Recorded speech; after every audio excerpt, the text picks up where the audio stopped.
Three of my friends and I drove to Breezewood as a staging ground for a nice nighttime tour of an abandoned PA turnpike, a long underground tunnel that cuts through the mountains. In the spirit of October, we decided to check it out late at night, so we set off from our hotel in Breezewood around 10:30 p.m. To get ourselves even more psyched up, I played creepy music along the way as we entered the dark forest. We arrived at the entrance of the trail that leads to a section of the Sidling Hill Tunnel about 15 minutes later. For the next hour and a half, it was mostly chill. We walked to the tunnel entrance, explored a little side room, and overall messed around in the tunnel by laughing at all the funny graffiti and taking cursed videos. When we reached the end of the tunnel, we spent maybe 10 minutes looking around for a way up to the ventilation room. We couldn't find a path outside the staircase leading up as it was destroyed. We turned around to begin our long walk back, but within 5 minutes of backtracking, we noticed something when we all turned our lights off. There was a faint light shining behind us. Out of what seemed like sheer instinct, two of my friends began running, more of a jog than a sprint. Me and the other friend kept up, but we eventually slowed down and made our lights as dim as possible. At first I was unsure of why we were being so paranoid, but one of my friends later pointed out how it's better to not take any chances of encountering someone past midnight in such a secluded area. What added to our suspicion was how the people, we assumed it was at least two, behind us were not only pursuing us, but how they occasionally called out into the darkness of the tunnel, and how they occasionally blacked out their lights like we did. Our fast walk turned into a full-blown sprint after we eventually heard a very loud, resonating metallic sound, like a huge gong being struck, which of course was amplified by the reverberating tunnel's acoustics. Even while sprinting, I saw their light behind us bouncing up and down, as if they too were running.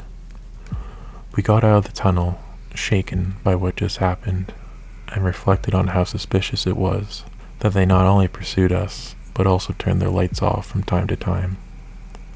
We were also confused about the source of what could only be described as a very loud gong. A friend jokingly brought up cultists, but I assumed they were just messing with some loose metal pipes. We all made it home safe, with no sign of them pursuing us outside the tunnel, but I'm glad we didn't take the chance of trying to encounter them face to face.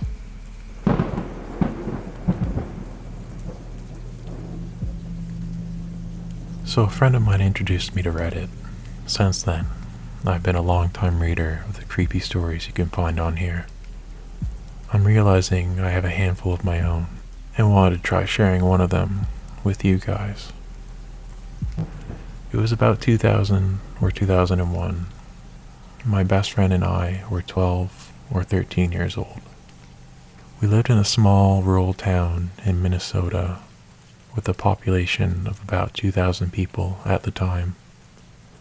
Out of our friend group, her and I were the only two that lived in the country.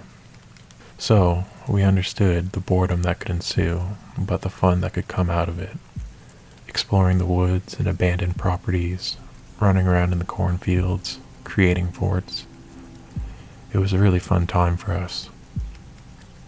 One day, we decided to take our bikes and ride down some gravel roads. Her little brother tagged along. He was probably about 9 or 10 at the time.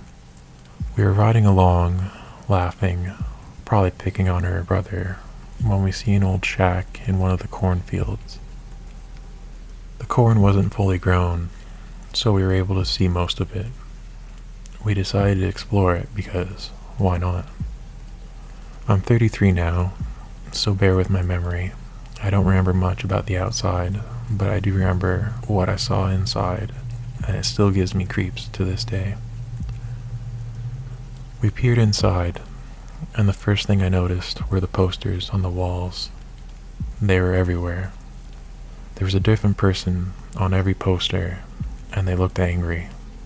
Some held guns, pointed right at you, and some were just pointing their fingers at us, but all of them had their eyes photographed in a way that made it feel like they were staring right at us. In the center of the floor was a perfectly painted red circle. My friend and I remember a star in the middle, but her little brother just remembers the circle. As we were staring at this creepy scene, I felt like we're being watched, and not by the posters this time. I looked to my right, across the gravel road, and into the cornfield across from us. Standing in the middle of the field is a man. He's just watching us. He's not waving his arms, he's not yelling, just watching. I alert my friends, and we look at him together. I awkwardly wave, and he just continues to stand there. At this point, we're sufficiently freaked out, so we jump on our bikes to get away. We're on gravel, which isn't easy to bike on, so it's taking us a while to get anywhere. As we bike, I kept looking around to see if he's still there, and yeah, he's still watching us. He barely moved, but he did turn his body slightly to angle in our direction. I still can't get over how he just appeared in the middle of the field like that. Recently, I've been thinking about this, so my friend and her brother and I started a group chat. We all shared what we remembered, and they basically remembered the event exactly like I did. What I didn't know was that they went back the next day, and everything was gone, even the red paint on the floor. A week later, whoever owned it donated it to the fire department to be burned. I don't know what was going on in the shack. Some of my thoughts have been weird rituals, target practice for some militia dude, or just some weird guy who has poor taste in decor. Whatever it is, it still weirds me out to this day.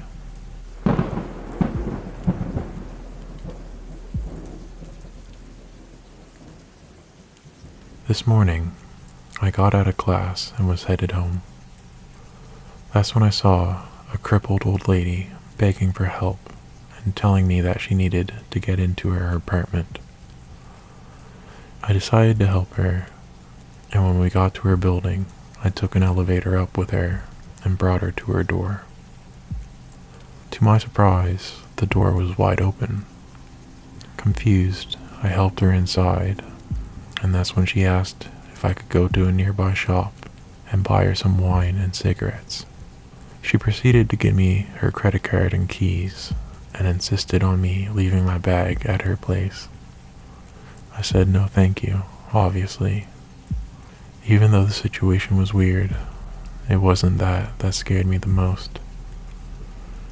It was the inside of her apartment that did. There was no decorations, pictures, or anything like that. It was disgusting. There was some kind of chair with who knows what on it, and the walls were filled with cracks. I was scared, but took the card anyways and tried to act normal. I wanted to test if the card was real, so I went to the store, and the cashier told me no, it wasn't.